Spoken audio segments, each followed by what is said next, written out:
The Tessari homeworld burned for 6 hours. That was all it took.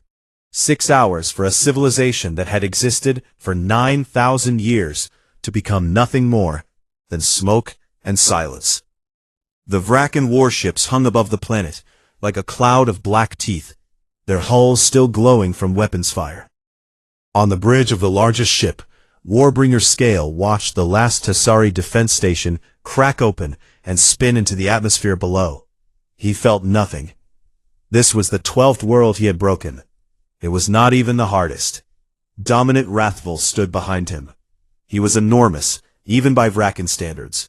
His scaled body rose nearly 4 meters tall, covered in thick biological armor that had turned away blades and plasma bolts alike. His claws had torn open the leaders of conquered species. His teeth had tasted their flesh. That was the Vrakan way. You ate what you killed. You consumed what you conquered. The weak were food. Wrathvul stepped forward and opened a galaxy-wide broadcast channel. Every species with a receiver heard his voice that day. It rumbled like an earthquake wrapped in a growl. There are no predators but us. The stars belong to the Vrakan. Bare your throats or be consumed. Across the galaxy, no one answered. Not the Irani, not the Pelinari, not the dozens of small civilizations hiding in the corners of known space. They had seen what happened to those who resisted. They had seen what happened to those who surrendered, too. The result was the same. The Vrakan took everything either way. So the galaxy stayed silent, and the silence was the sound of hope dying. 12,000 light-years away, a man heard the broadcast and said nothing for a very long time. Captain Kang Do-hyun sat in the command chair of the UEN battleship Iron Wake, his hands resting on his knees, his face completely still. Around him, his bridge crew had gone quiet. The broadcast played on the main screen, and they watched the Tessari world burn in real time, relayed through a chain of deep space communication buoys. The orange glow of the dying planet reflected in Do-hyun's dark eyes. Sir, Yoon Hana, his chief tactical officer, spoke first. She was sitting at her station with her fingers frozen above her console. She was not the type to freeze. She was the fastest thinker on the ship, the kind of officer who could rewrite a battle plan in the middle of an explosion and make it work. But right now, she had no plan. Nobody did. Pull up everything we have on them, Do-hyun said quietly.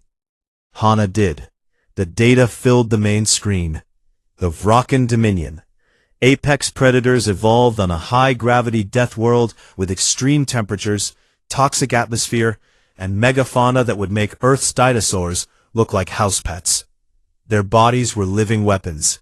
Dense bone plating over vital organs. Regenerative tissue that could close wounds in minutes. Claws that could cut through standard infantry armor. They were twice the size of a human, 5 times as strong, and they had been conquering the galaxy for over 1,000 years. No species had ever defeated them. Most never even slowed them down. They're heading this way, Shin Unji said from her intelligence station. She was the ship's science and intelligence officer, a quiet woman who rarely spoke unless she had something important to say. Right now, she was looking at trajectory projections. Based on their expansion pattern, they will reach human territory within 8 months, possibly 6. The bridge was silent again. Humanity had only been in space for 3 centuries. They had 12 colony systems, a modest navy, and absolutely no experience fighting an interstellar war. Against the Vrakan, the math was simple and brutal.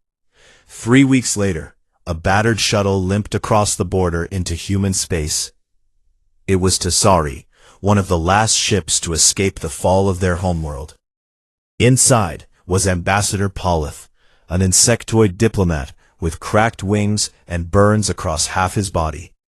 He was brought before the United Earth Council on a medical stretcher because he refused to wait until he could walk. "They are coming for you," Paulus said, his voice thin and broken. Not because you are a threat. You are not a threat. No one is. They are coming because you are next on the map. That is all the reason the Vraken need. The council argued for days. Some wanted to negotiate. Some wanted to hide. Some said humanity should surrender early and hope for mercy. The military advisors said the fleet was not ready. The politicians said the people were not ready. Everyone had a reason to wait.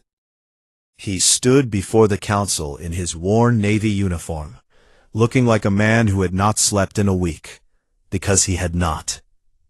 He listened to the arguments. He listened to the fear. Then he spoke. They are not coming to negotiate. They are coming to feed. You can surrender if you want. They will eat you politely instead of roughly. That is the only difference. The real question is simple. Do we fight, or do we walk into their mouths? The council voted that night. The decision was not unanimous, but it was enough. Humanity would fight. Do-Hyun was given command of everything they had.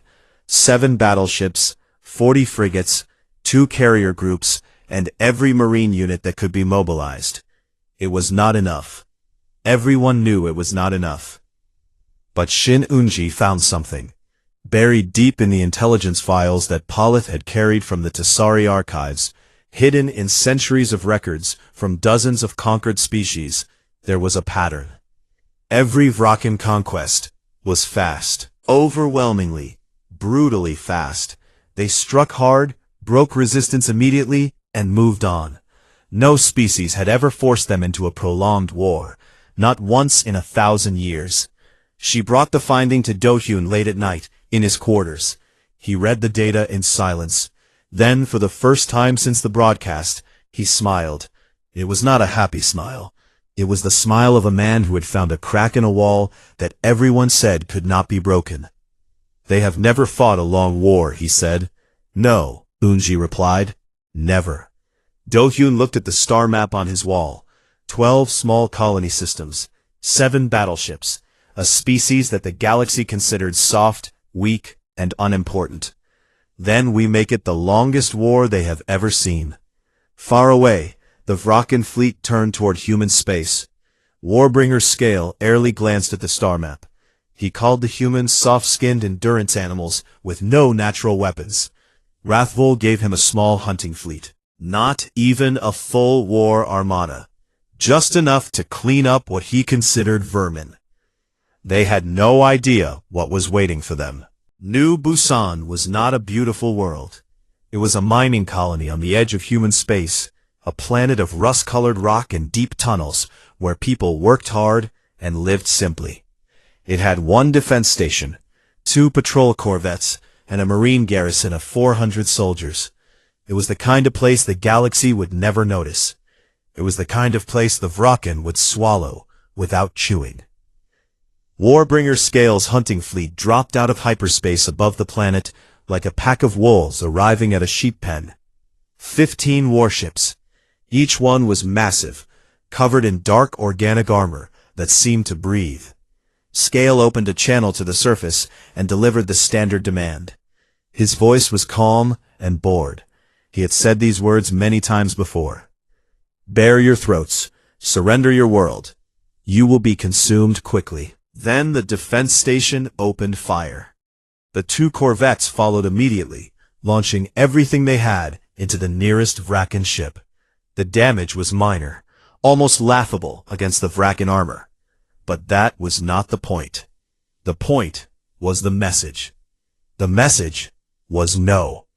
Scale tilted his massive head. This was unusual. Most species surrendered after hearing the demand. Some tried to run. Very few fired first, and those who did usually stopped after the first volley when they realized how little damage they had done. But the human ships kept firing. They kept firing even as Vraken weapons tore into them. 1 corvette was destroyed in minutes. The other limped behind the defense station and kept shooting from cover. It was, by any military standard, completely hopeless resistance. And yet, it continued. On the ground, Park Ji-sok had known they were coming.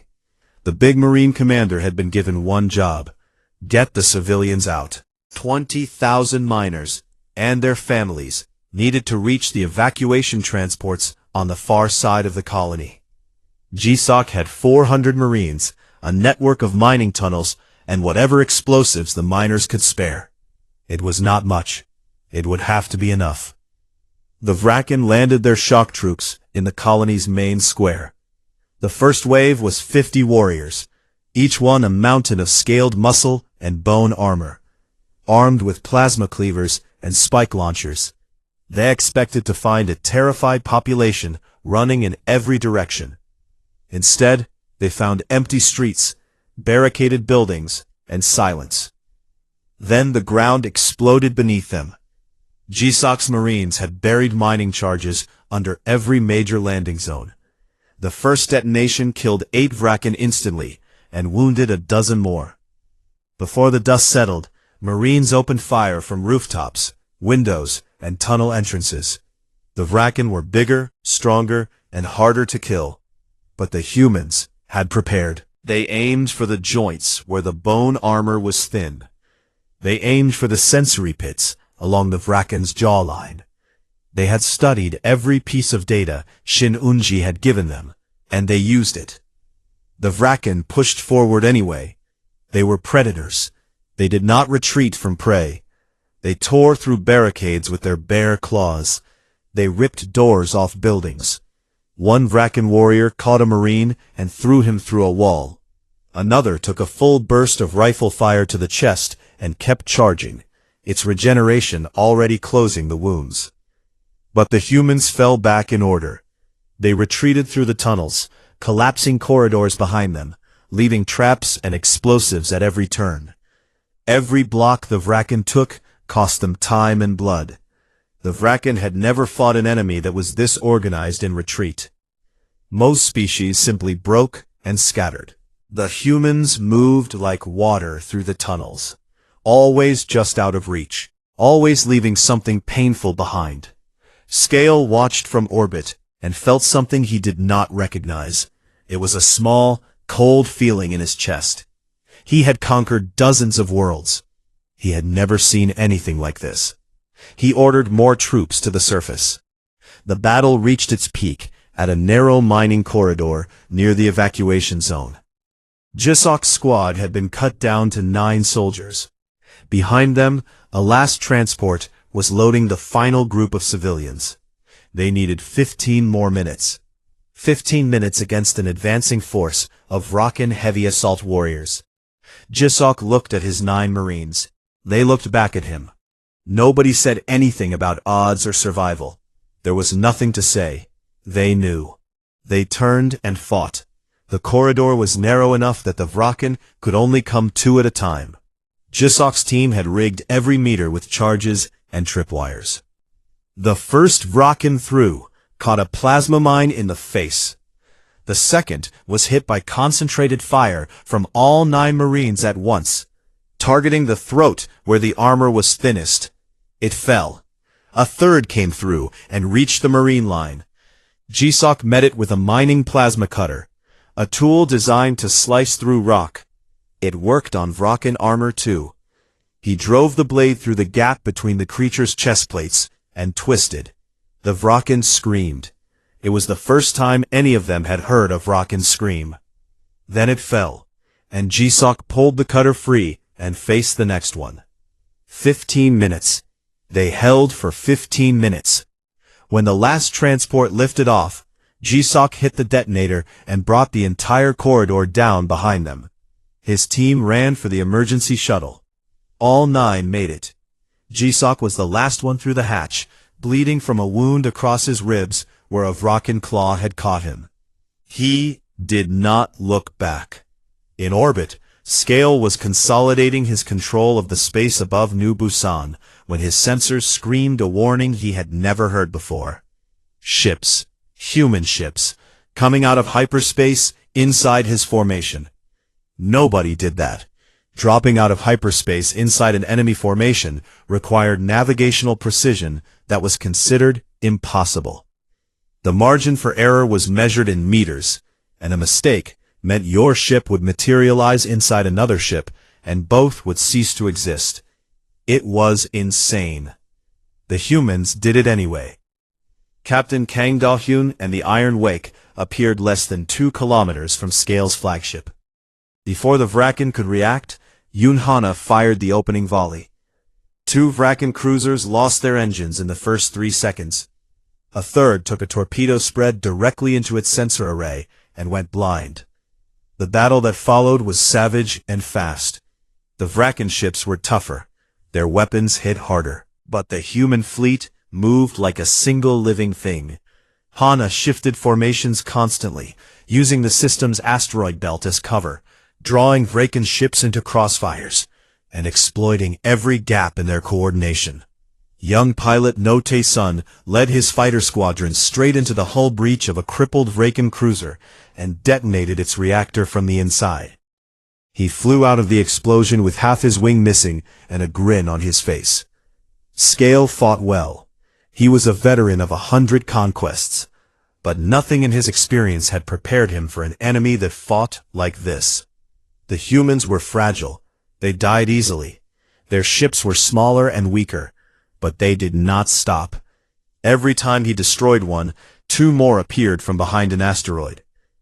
Every time he thought he had the upper hand, they changed tactics and hit him from a direction he did not expect. After 3 hours, Scale did something he had never done before. He ordered a retreat. His fleet limped back to Vraken space, leaving behind the burning wreckage of 5 warships. On the bridge of the Iron Wake, Do-hyun watched them go. He did not celebrate. He knew this was only the beginning. Far away, Scale knelt before Dominant Rathvul and reported his failure. Rathvul listened in silence. Then he asked one question. They died in great numbers? Yes, Dominant. And they continued to fight? They fought harder. Rathvul was quiet for a long time. Then he stood from his throne, and the entire War Council flinched, not from anger, from something they had never seen on his face before. Interest. Gather the full war fleet, he said, all of it, every ship, every warrior. I will lead this hunt myself. The news spread across the galaxy like fire through dry grass. Someone had made the Vraken bleed. Someone had made them retreat. For 1,000 years, no species had managed either.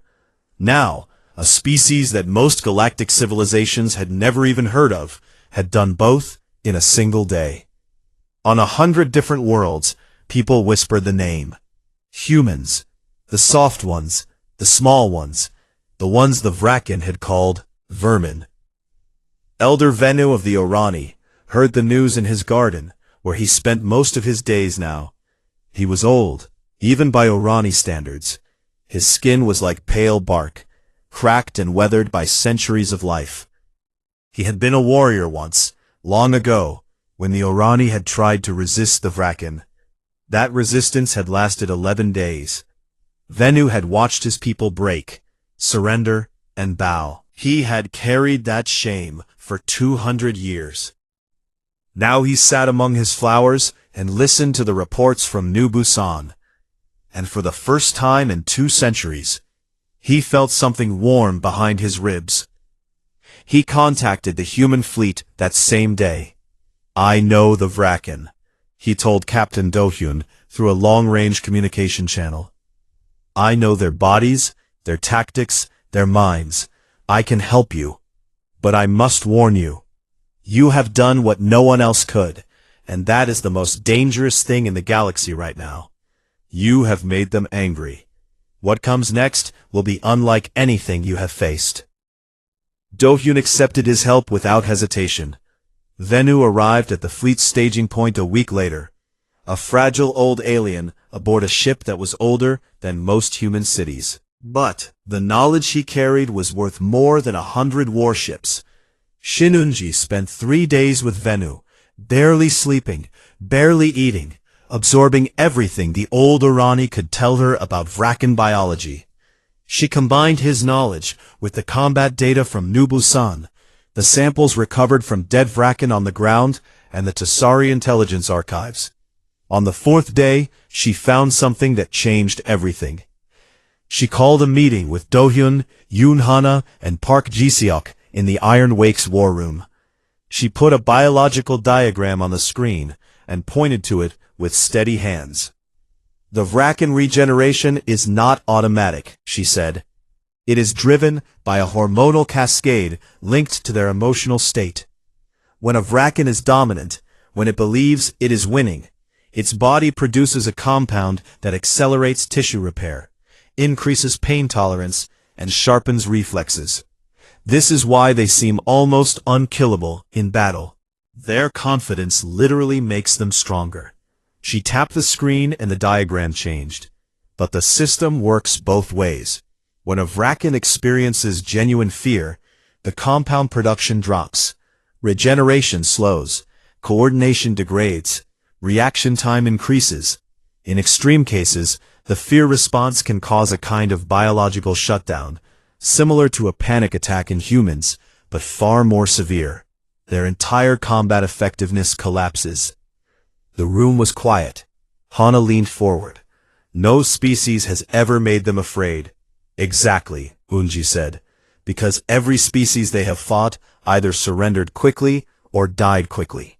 The Vrakan have never been in a situation where they felt genuinely threatened. Their fear response has never been triggered in war. It is, for all practical purposes, an untested weakness. Do-hyun stared at the diagram. He stared at it for a long time. Then he looked at his officers and said, "We are not going to outfight them. We are going to outscare them." He called it the long hunt. It was a strategy that went against every principle of conventional galactic warfare. Every other species had tried to meet the Vrakan in decisive battles, matching strength against strength, fleet against fleet. They had all lost. Do-hyun proposed the opposite. No decisive battles, no grand confrontations. Instead, humanity would wage a war of shadows, attrition, and relentless psychological pressure. "We hit their supply lines," he said, drawing lines across the star map. "We destroy their forward bases. We ambush their patrols.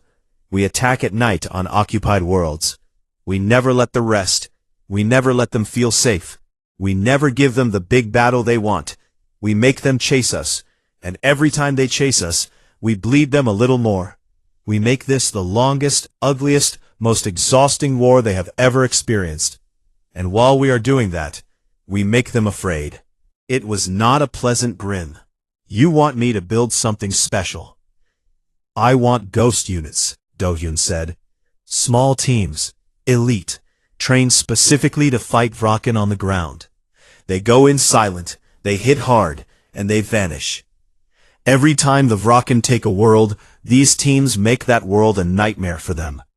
I want the Vrakan to dread every shadow, every tunnel, every dark corner." Ji-seok started building the ghost units the next day.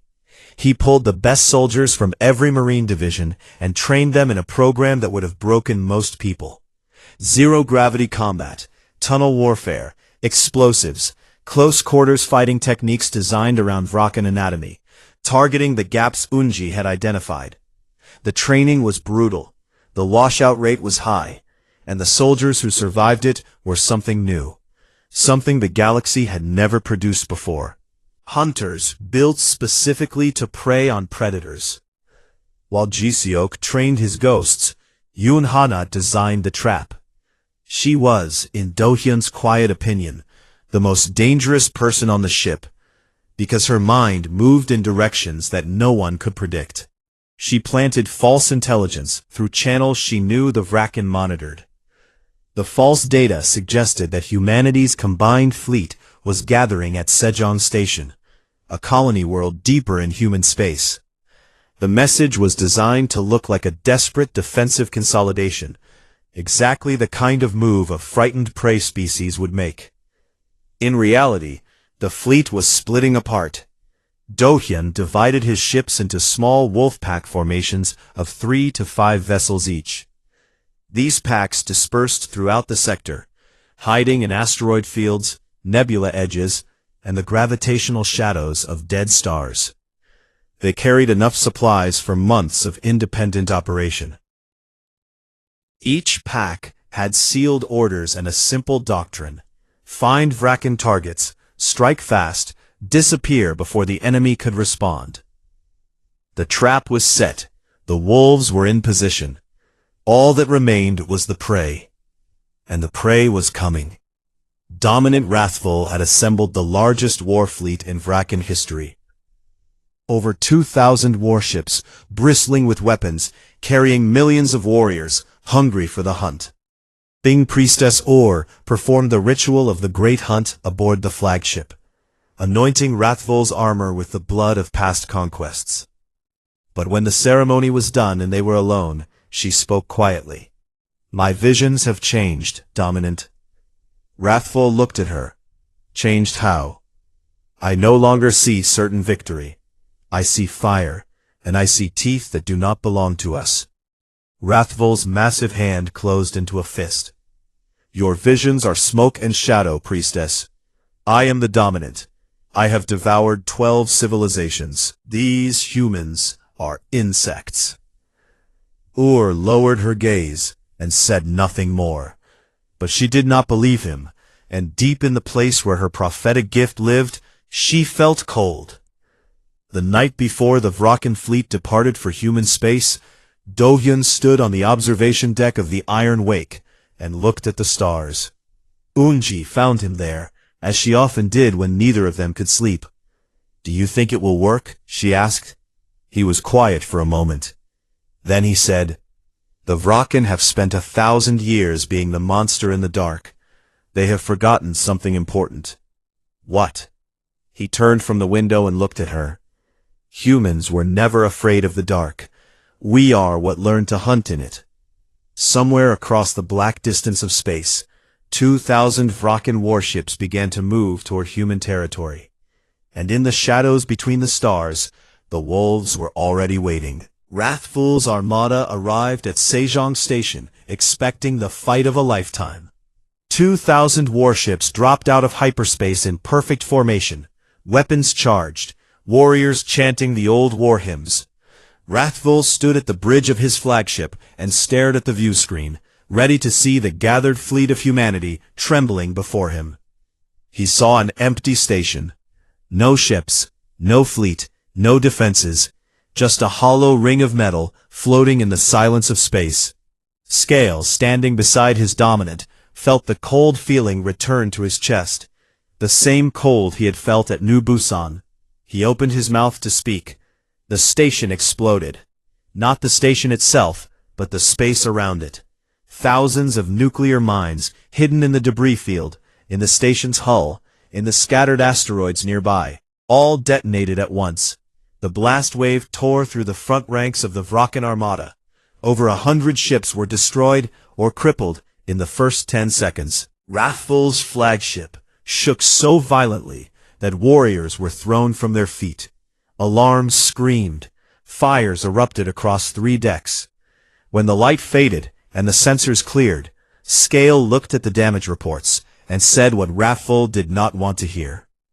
They were never here. It was a trap. All of it. Before Wrathful could respond, reports began flooding in from across 6 star systems. Human ships were attacking everywhere at once. A wolf pack hit a Vrakan fuel depot in the Kessler Reach and destroyed 3 months of fuel reserves in 20 minutes. Another pack ambushed a supply convoy near the border, killing every escort ship and scattering the cargo into an asteroid field. A third pack struck a Vrakan communication relay, cutting off an entire sector from the main fleet for hours. Yoon Hana sat at her station aboard the Iron Wake, deep in the gravitational shadow of a brown dwarf star, and conducted the symphony. Every wolf pack reported to her through quantum-encrypted burst transmissions that the Vrakan could not intercept or decode. She tracked every enemy ship, every supply route, every weakness. When the Vraken sent ships to protect one target, she redirected a pack to hit the target they had just left unguarded. When they tried to consolidate, she hit them from 3 directions at once. The Vraken had never experienced anything like this. Their doctrine was built on overwhelming force and quick victories. They did not have strategies for an enemy they could not find, could not catch, and could not predict. Wrathful sent hunter groups to track the wolf packs. The hunter groups were ambushed. He sent larger forces. They arrived at empty space where the humans had been hours ago. The humans were always somewhere else, always moving, always striking where the Vraken were weakest. On the ground, it was worse. Park Jisuk took his ghost units onto 3 Vraken-occupied worlds, and he turned each one into a place of nightmares. The ghosts operated in teams of 6, moving through tunnels and maintenance shafts that the Vraken were too large to fit through. They attacked at night, because Shin Unji's research had revealed that Vraken night vision was poor. While the Vraken slept, the ghosts cut power to their camps, disabled their perimeter sensors, and struck in complete darkness. They did not just kill, they terrified. Dead Vraken were arranged in patterns that held meaning in Vraken culture, symbols of defeat and submission that no Vraken had ever seen applied to their own kind. The ghosts hacked into Vraken communication channels and broadcast the recorded sounds of dying Vraken on loop for hours. They left marks on walls in Vraken blood. They made the occupied worlds feel haunted. For the first time in recorded history, Vraken ground troops began to hesitate. Patrols moved slower. Warriors checked corners they had never checked before. Officers reported that soldiers were sleeping badly, jumping at sounds, losing their edge. The regeneration rates that Yunji had predicted began to drop. Not dramatically, not yet, but the trend was clear.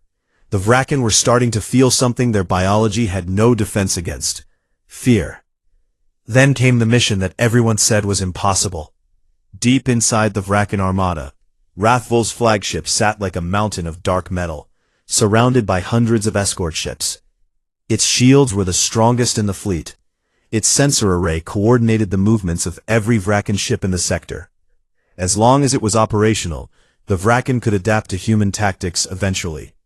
Dohyu needed it disabled. No Taesun volunteered before anyone else could speak. He was the youngest pilot in the fleet, 23 years old, with the kind of reflexes that made experienced pilots swear, and the kind of confidence that made his commanding officers nervous. He looked at the tactical display, showing the layers of Vraken defenses around the flagship, smiled, and said, "I have flown through worse." He had not flown through worse. Nobody had. Taesun led 12 fighters into the heart of the Vraken armada. They flew without active sensors to avoid detection, navigating by visual reference and pre-calculated flight paths. They slipped between the escort ships, like fish through a net. The Vraken detected them only when they were already inside the defensive perimeter, and by then it was too late to form an effective response. 6 fighters were destroyed in the first 30 seconds of the approach. 2 more were hit and spiraled away. Taesun pressed on with the remaining 4. Vraken point defense weapons filled the space around them with fire. Another fighter exploded off his left wing. Another took damage and dropped away. Taesun and one wingman reached the flagship's shield generator array and launched their EMP payload at point-blank range. The detonation was not spectacular. EMP weapons rarely were, but the effect was devastating. The flagship's shields collapsed. Its communication array went dark. Its sensor network, which coordinated the entire Vraken fleet, went blind. For 11 minutes, the most powerful warship in the galaxy was deaf, blind, and defenseless. In those 11 minutes, 4 wolf packs converged on the now uncoordinated Vraken capital ships surrounding the flagship, and destroyed 4 of them. By the time Vraken engineers restored partial systems, the wolf packs were gone, vanished back into the dark between the stars. Taesun limped home with half a wing missing, a cracked cockpit, and a smile. He had lost 8 friends in the run. He smiled anyway, because that was how he kept going. The war had been raging for 3 months, and Wrathful was losing. He would not admit it. He could not admit it. The Vrakan language did not have a word for retreat or surrender. But his fleet was bleeding from 1,000 small wounds. His supply lines were shattered. His soldiers on occupied worlds were jumping at shadows, and deep in his chest, in a place he had never felt anything before, there was a sensation he could not name. His hands trembled when he gave orders. His sleep was broken by dreams he could not remember. He called war councils and raged at his commanders, but the rage felt hollow, like a fire burning without heat. Fang Priestess Gur watched him from the shadows of the war room, and knew exactly what was happening. The Dominant was afraid. The prophecy was fulfilling itself. The Tasari remnant fleet, battered but rebuilt under Ambassador Pollitt's desperate leadership, had joined the humans. So had the Urani, led personally by Elder Venu in his ancient warship. Other species were sending supplies, intelligence, and volunteers. A coalition was forming around humanity like a fist closing around a blade. Dohyun received the coalition confirmations on the bridge of the Iron Wake. Hana reported that intercepted Vrakan communications showed a measurable decline in morale across the entire fleet. Unji confirmed that regeneration rates had dropped by almost 30% fleet-wide. "They are afraid," Unji said simply. Dohyun looked at the star map. The wolf packs were in position. The coalition fleets were ready. The Vrakan were wounded, scattered, and for the first time in their history, uncertain. "We have been the wolves long enough," he said. "Now we become the storm." Dohyun chose the place where the Vrakan would die. It was called the Sunyu Nebula, a churning sea of ion storms, radiation clouds, and gravitational anomalies that most ships avoided entirely. Human exploration vessels had mapped it years ago because humans mapped everything, even places that seemed useless. The data sat in a navigation archive until Yoon Hana pulled it out and smiled the way she smiled when she had a terrible, brilliant idea. "Their ships are built for brute force," she told Dohyun. "Heavy armor, massive weapons, straight-line aggression. The nebula will blind their sensors, disrupt their shields, and make their formations useless. Our ships are smaller, more agile, built for exploration in hostile environments. We can navigate it, they cannot." Dohyun leaked the location of a false human stronghold deep inside the nebula through channels he knew the Vrakan were monitoring. He made it look desperate, like a last retreat. Wrathful took the bait because he had no choice. He needed a decisive battle. His fleet was bleeding out slowly from 1,000 cuts, and the only cure the Vrakan knew was a killing blow. He drove his remaining armada into the Seonyu Nebula like a wounded animal charging into a thicket, too angry and too proud to consider that the thicket might be full of thorns. The coalition fleet was waiting inside. Human, Tasari, and Urani ships hung silent in the swirling clouds, engines cold, running on minimal power. Elder Venu commanded the Urani wing from his ancient warship, his old hands steady on the controls. Ambassador Pollitt coordinated the Tasari remnant from a converted cargo ship that had no business being in a battle. But Pollitt had not survived the fall of his homeworld to sit safely behind the lines. When the Vrakan fleet entered the nebula, everything went wrong for them at once. Ion storms struck their sensor arrays and turned their screens to static. Radiation pockets ate through their shield frequencies and forced constant recalibration. Gravitational eddies pulled ships off course and broke formations apart. The Vrakan armada, which fought as a single, overwhelming hammer, was scattered into confused clusters, stumbling through the clouds. Hana gave the signal. The coalition fleet came alive. Human wolf packs emerged from the ion storms, like sharks from dark water. They struck the scattered Vrakan clusters from multiple angles, pouring fire into ships that could barely see them. Hana timed the attacks to coincide with ion storm surges, so the Vraken could not tell the difference between natural interference and incoming weapons fire until it was too late. Tessari torpedo boats darted through gaps in the Vraken lines and targeted engine arrays.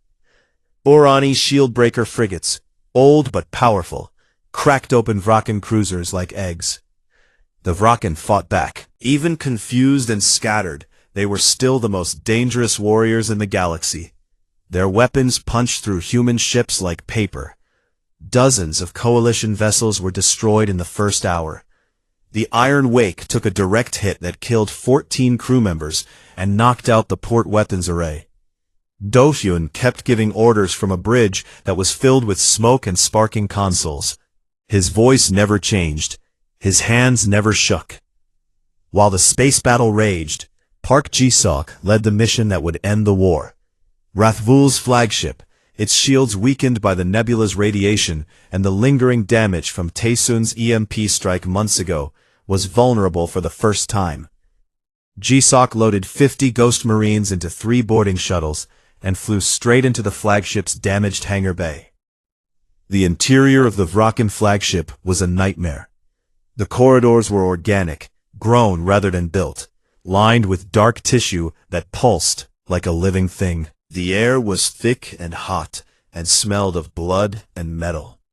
Vraken elite guards, each one bigger and stronger than the warriors they had faced before, waited in every passage. The ghosts fought room by room, corridor by corridor.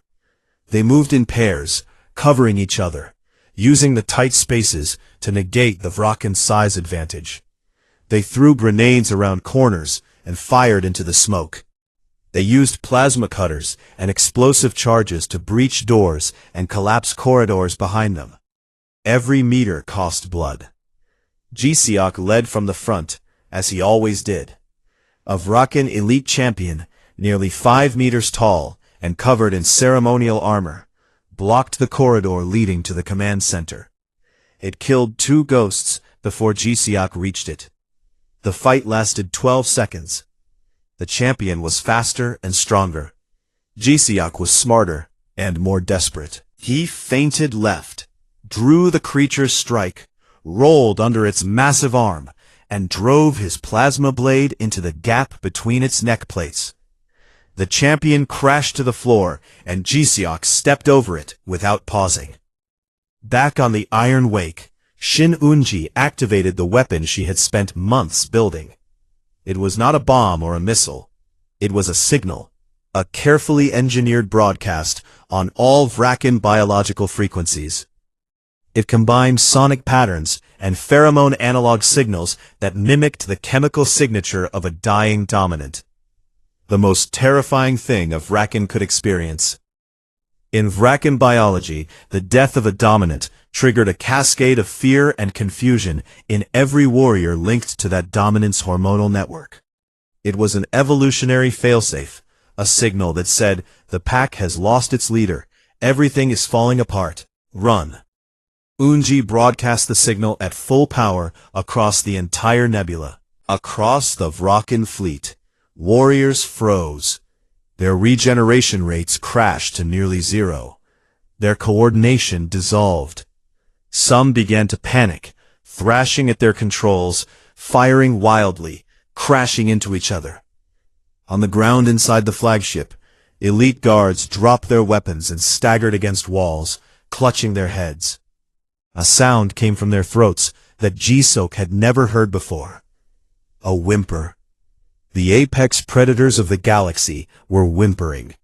On a separate vessel, Fang Priestess Ur heard the signal and understood it instantly.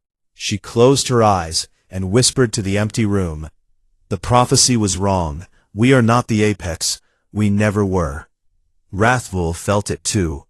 He stood on the bridge of his dying flagship as fires burned around him and his warriors collapsed. But he was the dominant.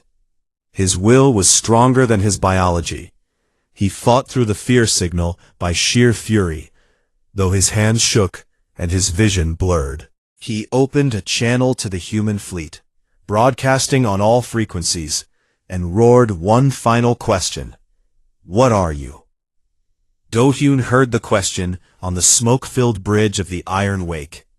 He looked at Hana, who was bleeding from a cut on her forehead. He looked at Unji, who was gripping her console with white knuckles. He looked at the view screen, where the Vraken fleet was coming apart. Then he responded on an open channel, so every Vraken in the nebula could hear. We are human. We are small. We are soft. We break easily, and we die young. But we do not stop. We do not kneel, and we do not forget. Your dominion ends today, not because we are stronger than you, but because we chose to fight, and you forgot what that means. Rathvol's flagship was destroyed 12 minutes later. Whether Rathvol died in the explosion or in Jisok's advance through the command center was never confirmed. The Dominant was gone. Warbringer Scale, now the highest-ranking Vraken officer alive, looked at the shattered remains of his fleet, the panicking warriors, the burning ships, and did something no Vraken commander had done in 1,000 years of galactic conquest. He opened a communication channel and signaled surrender. Not to save himself. He did it because he finally understood that the war was over, and had been over the moment humans decided to fight instead of kneel. Months later, a galactic summit was held for the first time in centuries. Humans, Tasari, Orani, and dozens of other species sat in the same hall. A Vraken delegation, led by a subdued Scale, sat among them. Ambassador Polith gave the opening address, his voice stronger now, his wings healed. We spent generations looking to the stars for a savior, a greater predator to protect us from the Vraken. Instead, we found humans. They were something the galaxy had never seen, a prey species that refused to be prey. Captain Kang Do-yun was not at the summit. He was on New Busan, standing in the rebuilt mining corridor, where Park Ji-seok had made his first stand. The scorch marks were still on the walls. Yoon Hana found him there, as she always found him in the quiet places. Why aren't you at the summit? She asked. He ran his fingers over a burn mark on the wall. Because this is where it mattered. In the years that followed, Shinunji published her research on Vraken biology, and it became the most studied work in galactic science. Park Ji-seok retired and opened a training academy on New Busan. No Taesun became the youngest fleet commander in human history. Elder Venue returned to his homeworld and planted a garden in memory of every species the Vraken had consumed. In the center, he placed a flower from Earth. The galaxy had always believed that survival belonged to the strongest. Humans taught them it belonged to the most stubborn.